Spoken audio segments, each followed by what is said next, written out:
Bienvenidos a las historias de Lilith. Sean muy bienvenidos a la parte número 20 de las mejores historias de Ultratumba. Y hoy les tengo uno de los grandes maestros el famosísimo Edgar Allan Poe. Y es un lujo traer una historia suya. Acá en este momento llueve y caen truenos porque estamos por leer una historia que se lo merece.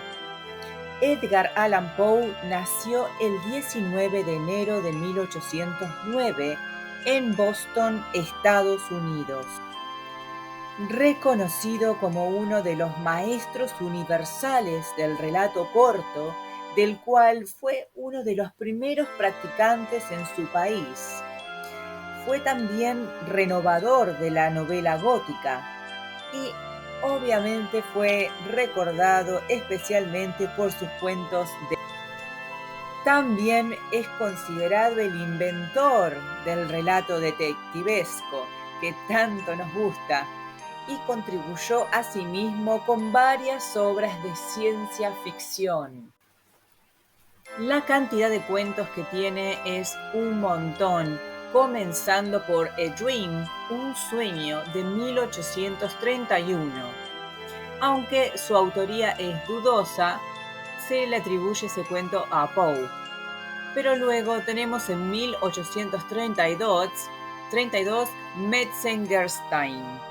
Una palabra parece en alemán, bien, y después un montón más. Manuscrito hallado en la botella, famosísimo, La cita, La sombra, Berenice, Morela, El rey peste y muchos otros más.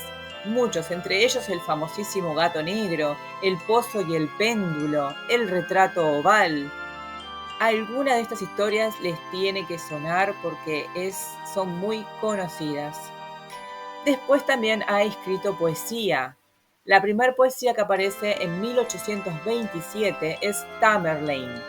Después tenemos A, Sueños, Espíritus de los Muertos, Estrella del Anochecer, Lenore, El Gusano Conquistador, el ultra famoso Cuervo, El Cuervo y muchos más. Tenemos una novela de él, la narración de Arthur Gordon Pym, ahí tenemos su parte detectivesca, de 1838, y varios ensayos como Filosofía de la Composición, El Principio Poético, Eureka, Charles Dickens y otros. Así que si les gusta este cuento, si nunca han leído nada de este maestro, tienen una larga lista para entretenerse. ¿Qué les parece si comenzamos? Ligeia.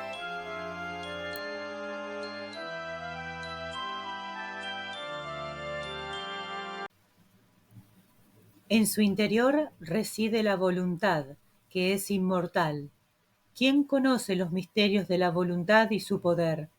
El mismo Dios no es sino una voluntad infinita, que lo penetra todo gracias a la fuerza de su deseo.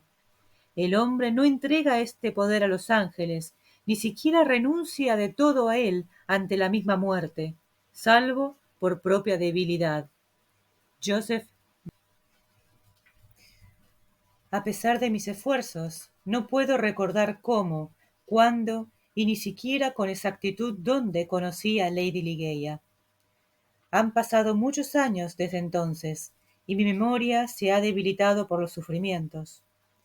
Quizá ocurre que no puedo recordarlo en este momento, porque lo cierto es que el carácter de mi amada, su cultura poco común, su belleza singular aunque serena, y la elocuencia patética y subyugante de su voz profunda y musical, penetraron lentamente en mi corazón de un modo constante pero furtivo, sin que yo lo comprendiera.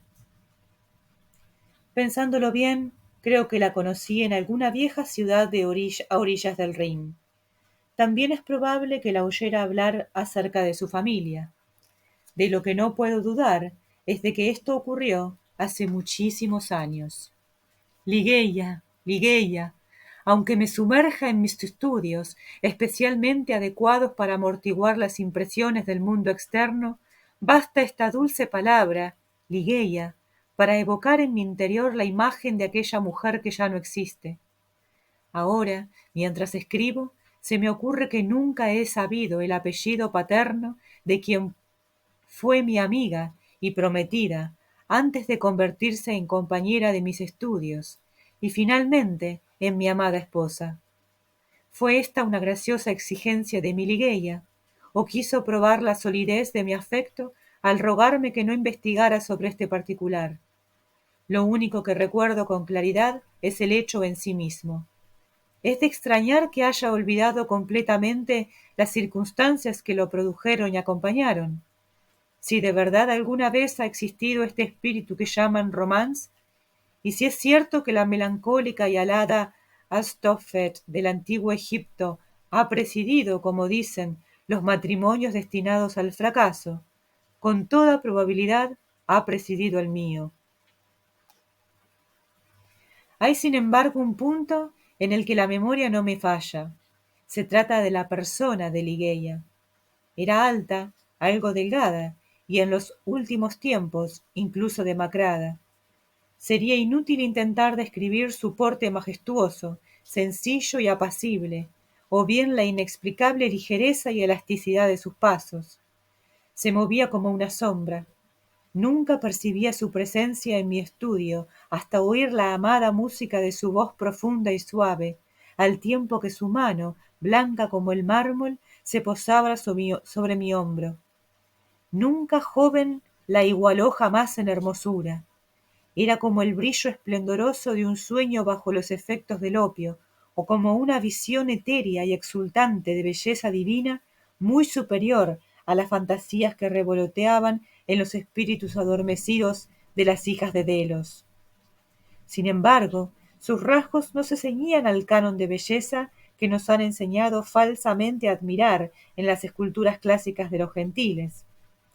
No se da ninguna belleza exquisita, dice Bacon, señor de Verulam, al hablar de los distintos tipos y géneros de belleza, sin algún elemento ajeno a la proporción.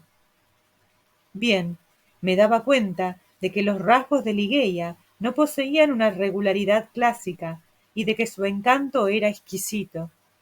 También percibía ese elemento extraño que predominaba sobre el conjunto e intentaba en vano detectarlo, reconstruyendo a solas mis percepciones de la irregularidad.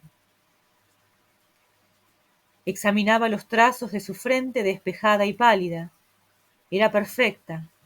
Qué fría resulta esta palabra al aplicarla a una belleza tan maravillosa. La piel rivalizaba con el marfil más puro.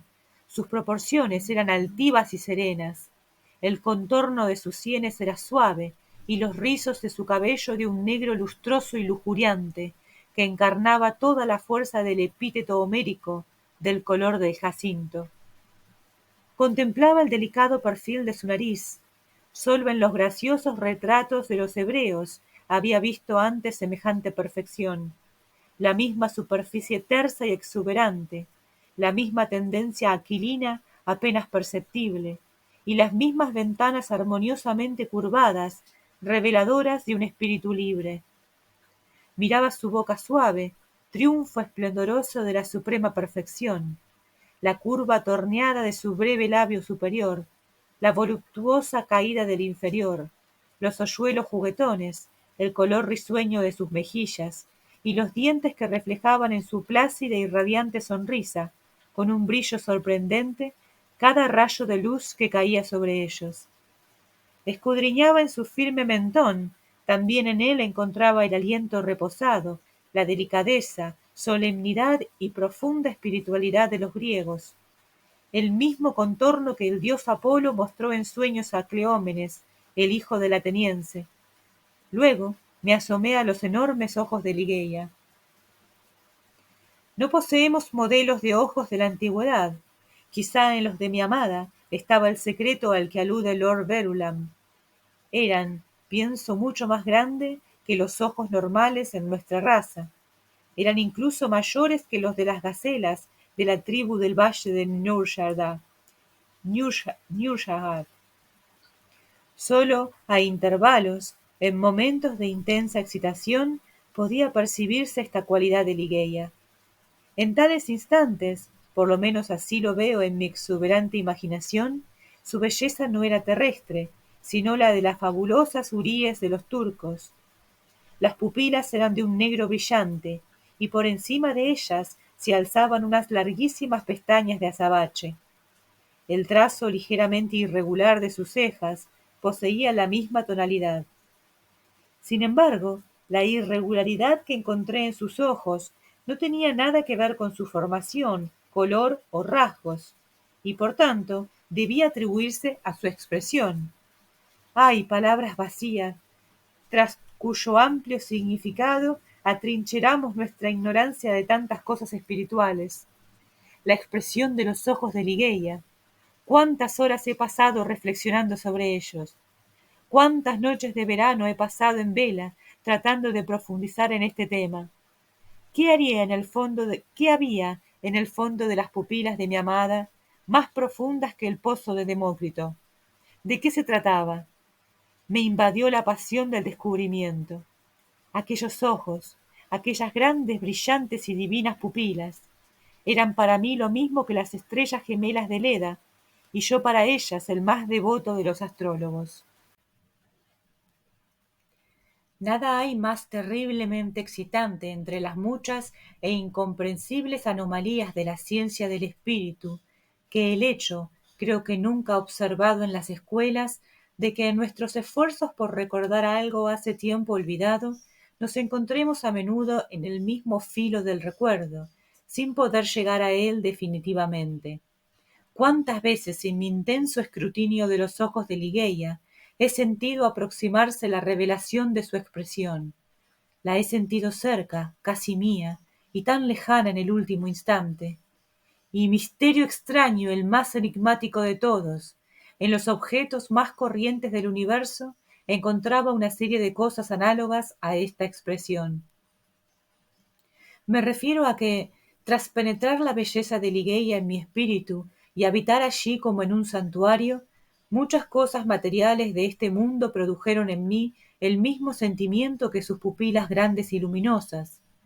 No era capaz de definir o analizar esta emoción, ni siquiera podía contemplarla con objetividad. Sabía reconocerla, perdonad la reiteración, ante el espectáculo de una enredadera que se desarrollaba rápidamente, en la contemplación de una polilla que revoloteaba alrededor de la luz, en la de una mariposa, una crisálida o en el agua que corre.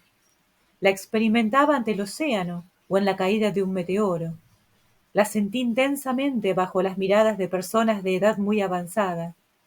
Existen también una o dos estrellas en el cielo, especialmente una, de la sexta magnitud, doble y cambiante, cercana a la gran estrella Lira, que han producido en mí el mismo sentimiento al contemplarlas mediante el telescopio. Exacta o parecida impresión ha nacido en mí al oír determinados sonidos de instrumentos de cuerda, y también a menudo al leer determinados párrafos de algunos libros. Entre muchos otros ejemplos, recuerdo algo de un volumen de Joseph Glanville, que quizás simplemente por su exotismo, quién lo sabe, nunca dejó de inspirarme esta sensación. Y en tu interior reside la voluntad, que es inmortal. ¿Quién conoce los misterios de la voluntad y su poder? El mismo Dios no es sino una voluntad infinita, que lo penetra todo gracias a la fuerza de su deseo. El hombre no entrega este poder a los ángeles, ni siquiera renuncia del todo a él ante la misma muerte, salvo por propia debilidad. El paso de muchos años y simultáneas reflexiones me han capacitado para bosquejar, en efecto, una lejana conexión entre este texto del moralista inglés y un aspecto del carácter de Ligeia. La existencia de una gran intensidad de pensamiento, acción o lenguaje pudo darse en ella como consecuencia, o por lo menos como resumen, de su gigantesca fuerza de voluntad, que a lo largo de nuestra prolongada convivencia no encontró otros cauces más inmediatos para dar fe de su existencia, de su existir.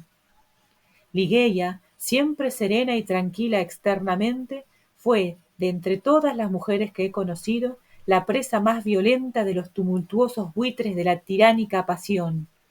De ella no pude hacer un cálculo, excepto a través de la milagrosa expansión de aquellos ojos que al mismo tiempo me deleitaban y estremecían. Por medio de la melodía casi mágica, la modulación, claridad y placidez de su voz profunda y la feroz energía, doblemente efectiva por contraste con su modo de pronunciarlas, de las vigorosas palabras que salían habitualmente de sus labios. He hablado de la erudición de Ligeia. Era inmensa. Jamás he encontrado otra igual en una mujer.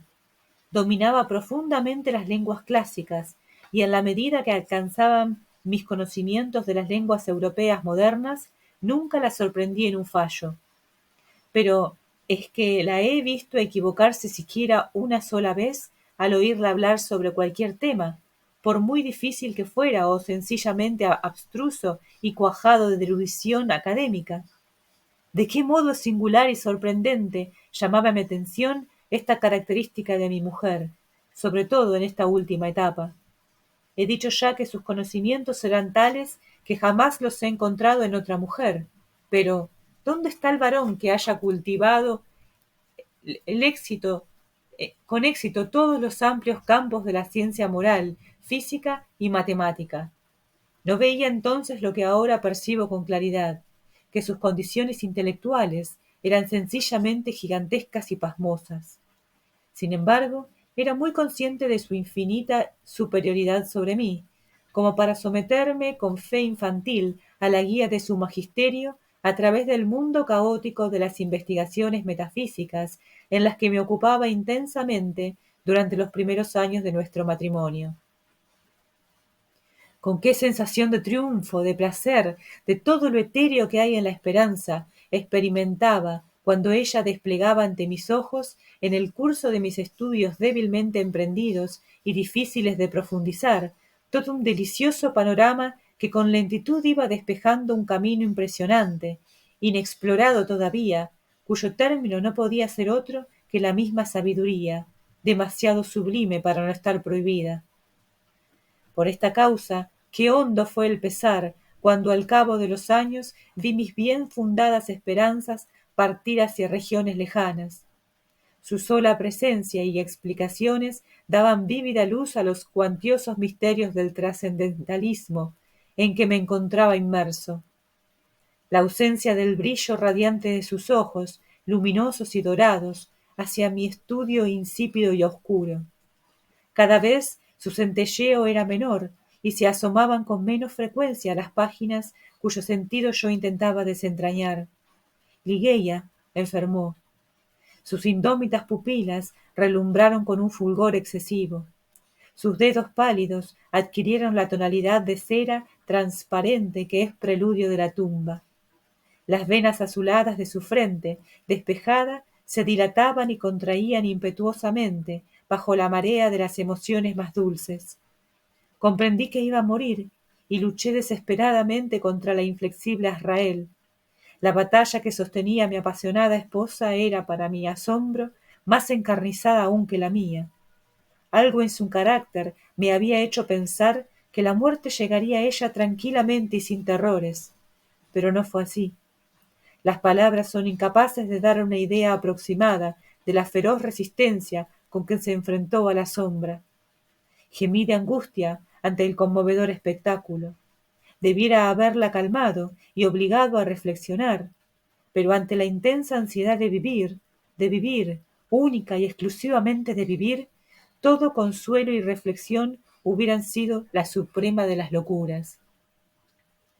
A pesar de ello, ni en el último instante ni bajo el paroxismo de las convulsiones de su espíritu, perdió la placidez externa de su aspecto.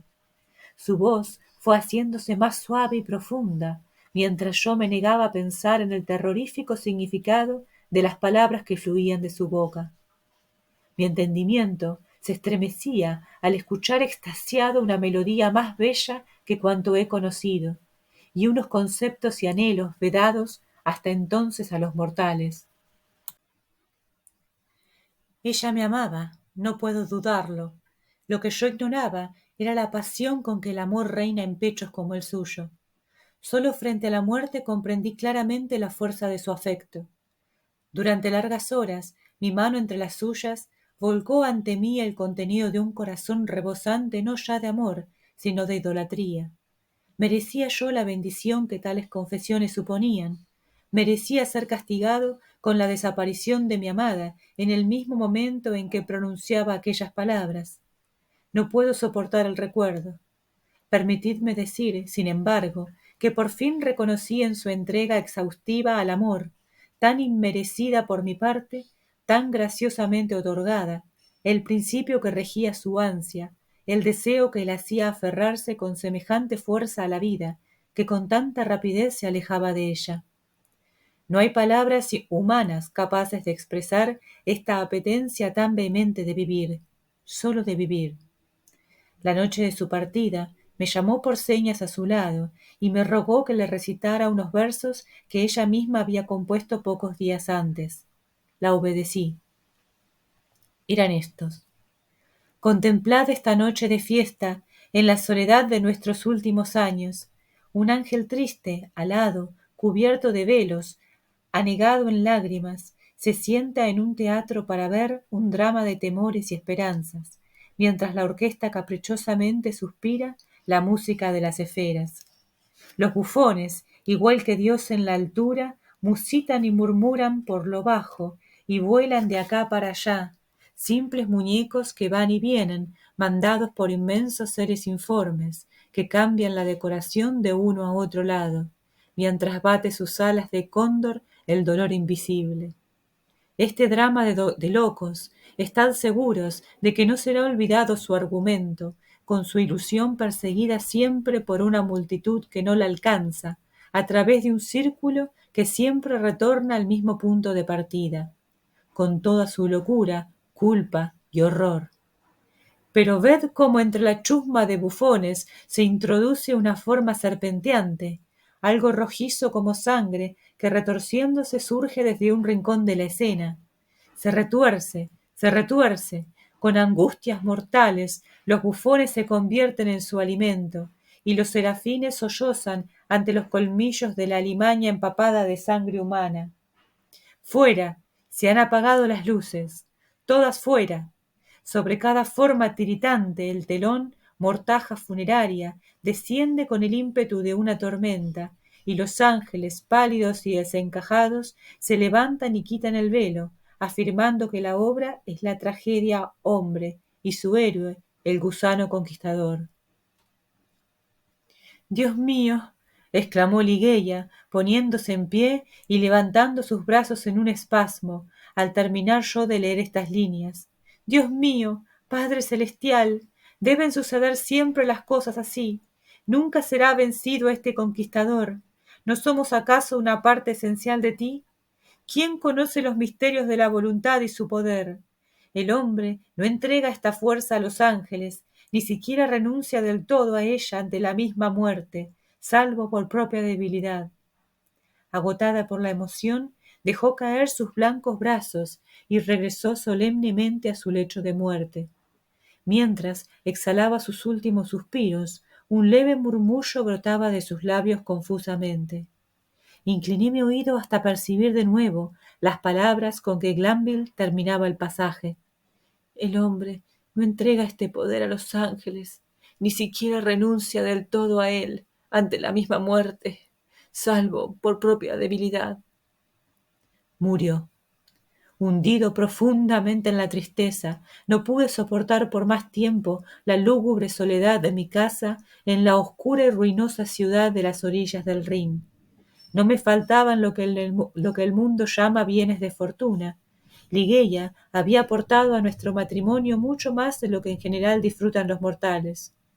Después de unos meses de vagabundeo agotador, compré y mandé reparar parcialmente una abadía que no voy a nombrar, en uno de los parajes más agrestes y solitarios de Inglaterra.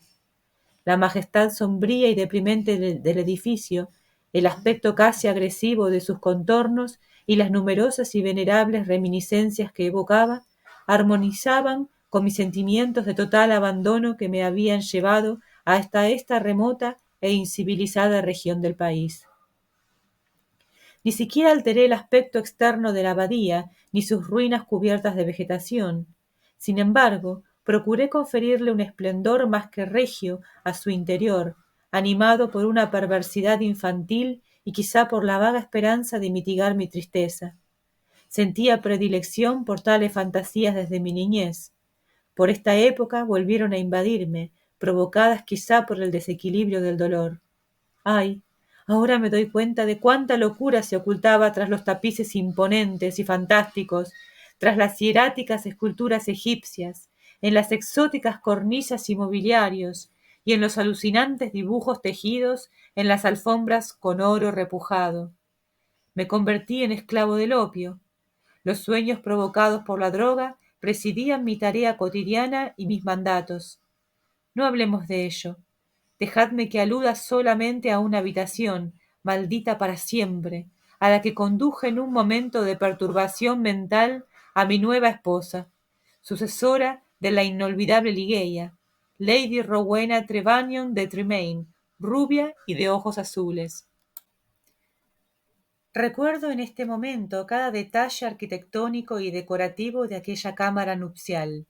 ¿Dónde estaba la conciencia de la altiva familia de mi esposa al permitir, impulsados por la sed del oro, que su hija adorada traspasara el umbral de una casa engalanada de aquella manera? Evoco minuciosamente cada rincón de la habitación, aunque es lamentable que haya olvidado muchos hechos allí sucedidos.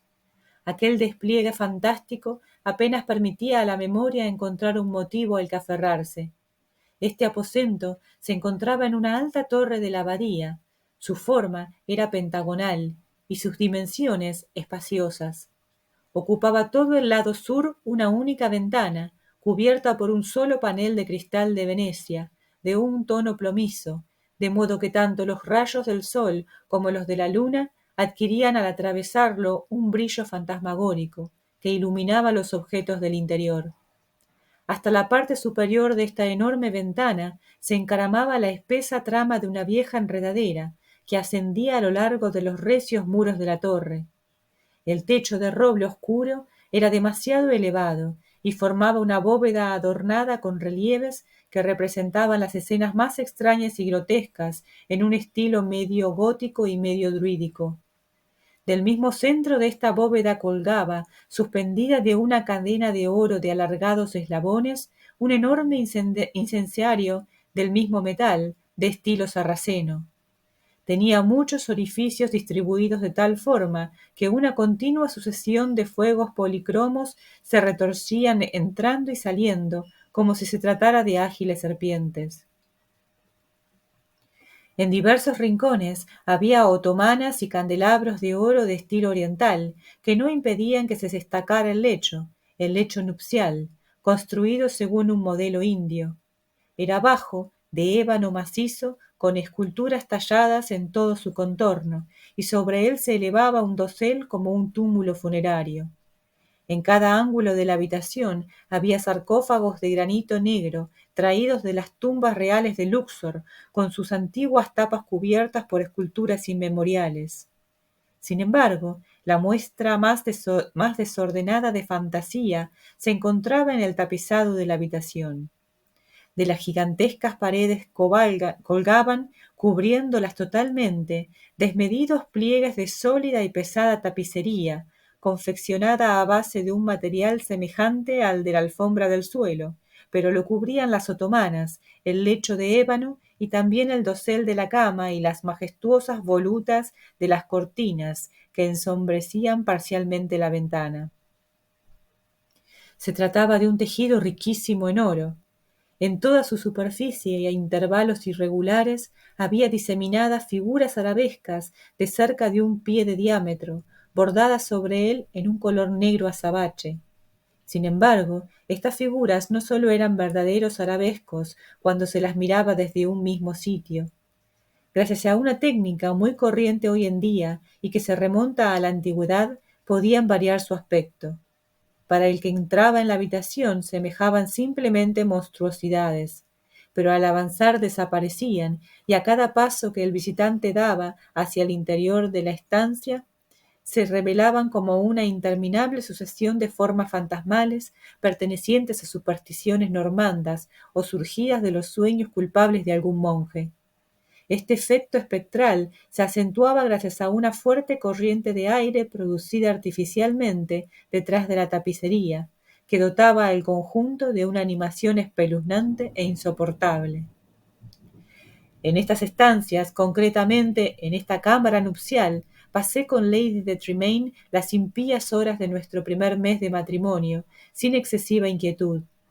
No pude evitar darme cuenta del temor de mi esposa hacia mi feroz melancolía, ni de que me esquivaba cuanto podía.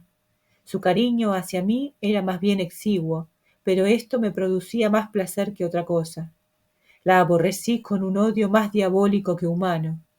Mi memoria retrocedía, con qué intensa añoranza, hasta Ligeia, la amada, hermosa, soberana, que yacía en la tumba.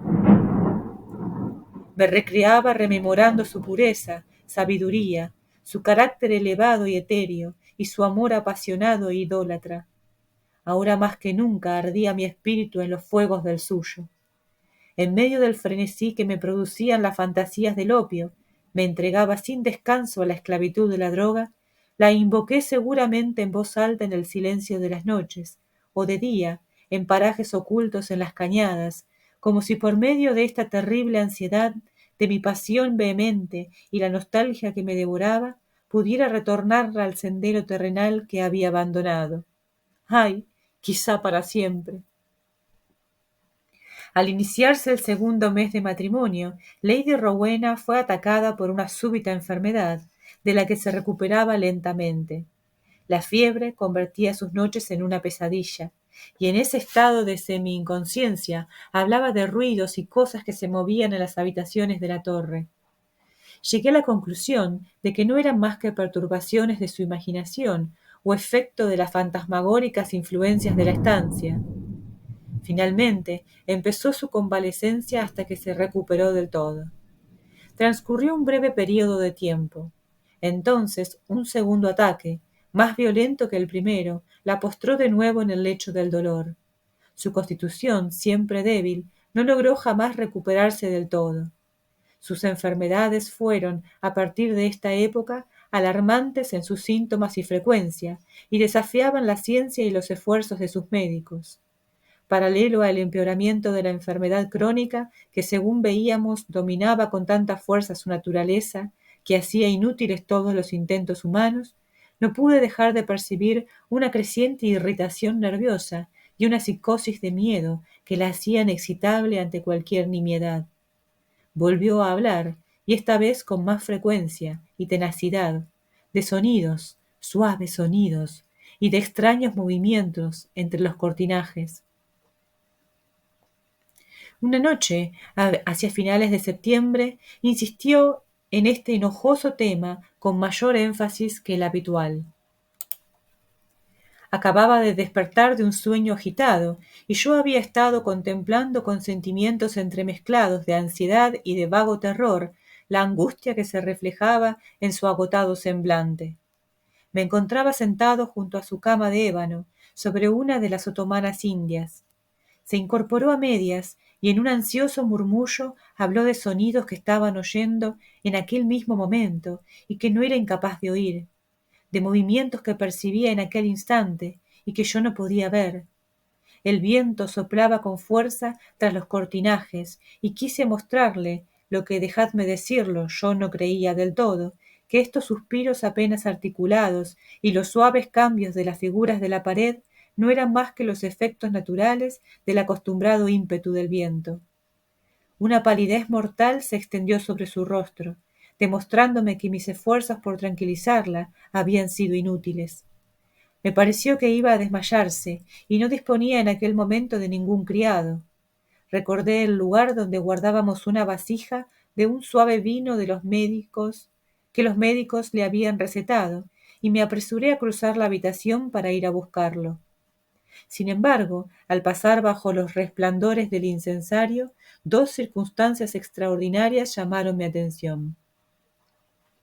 Sentí que un objeto palpable e invisible rozaba ligeramente mi costado, y vi que sobre la alfombra dorada, en el mismo centro del resplandor arrojado por el incensario, había una sombra, una débil e indefinida sombra de aspecto angélico, que podía ser tomada por sombra de una sombra. Con todo, yo me hallaba fuera de mi debido a una dosis exagerada de opio, y le di poca importancia, y no se lo dije a Rowena.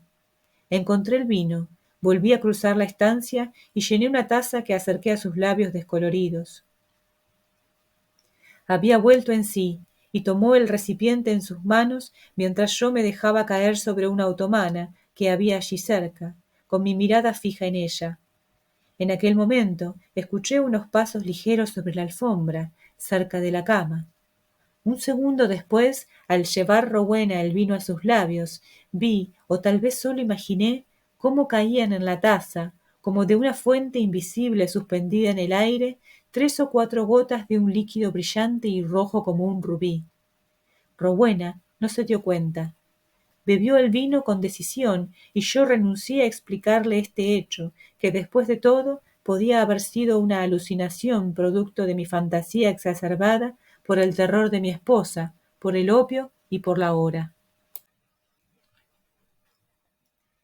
En lo que no pude engañarme fue en el inmediato cambio que sufrió el estado de mi esposa, que empeoró rápidamente después de beber las gotas de rubí, de tal manera que a la tercera noche las manos de sus servidores empezaron a vestirla para la sepultura, y en la cuarta noche me encontré solo con su cuerpo amortajado, en aquella fantástica estancia donde la había acogido como esposa.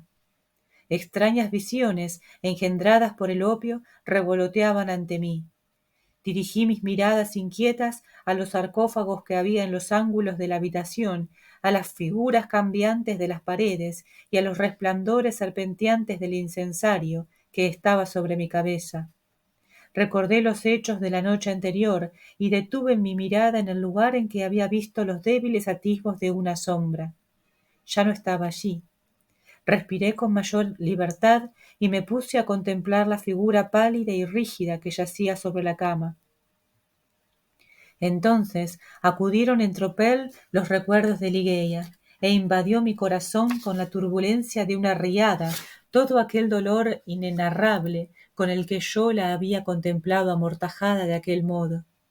Avanzaba la noche y seguía aún con el corazón lleno de amargos recuerdos de la única y suprema amada, con la mirada fija sobre el cuerpo de Rowena. Sería alrededor de medianoche, un poco antes o quizá un poco más tarde, puesto que perdí la noción del tiempo, cuando un sollozo profundo y dulce, pero muy claro, me sobrecogió en medio de mis sueños. Sentí que provenía del lecho de ébano, el lecho mortuorio. Escuché con un terror agónico y supersticioso, pero el sonido no se repitió. Hice un esfuerzo intentando detectar cualquier movimiento del cadáver, pero no había el menor rastro de ello. No obstante, estaba seguro de no haberme engañado. Había oído el ruido, aunque débil, y mi espíritu se había sobresaltado dentro de mí. Me mantuve atento, mirando con fijeza el cuerpo. Transcurrieron muchos minutos antes de que aconteciera algo que aclarara el misterio.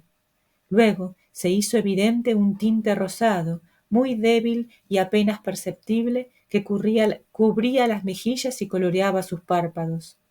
Con un terror y un espanto inexplicables, para los que la lengua mortal no tiene expresiones suficientemente enérgicas, sentí que mi corazón dejaba de latir y que mis miembros se tornaban rígidos. Finalmente, el sentido del deber consiguió devolverme mi autodominio. Estaba seguro de que nos habíamos precipitado en nuestros preparativos y de que Rowena aún vivía. Era necesario aplicar algún remedio de inmediato, pero la torre estaba completamente separada del ala de la abadía, habitada por la servidumbre. No había nadie a mi disposición, y carecía de medios para reunirlos en mi ayuda, sin abandonar la habitación durante cierto tiempo. Era imposible arriesgarme. Así pues, luché solo, esforzándome por devolver a su cuerpo aquel espíritu que aún alentaba. Enseguida me di cuenta, sin embargo, de que mis esfuerzos fracasaban. El color desaparecía de los párpados y las mejillas, y lo reemplazaba una palidez mayor que la del mármol. Los labios se apretaron más con la rígida expresión de la muerte.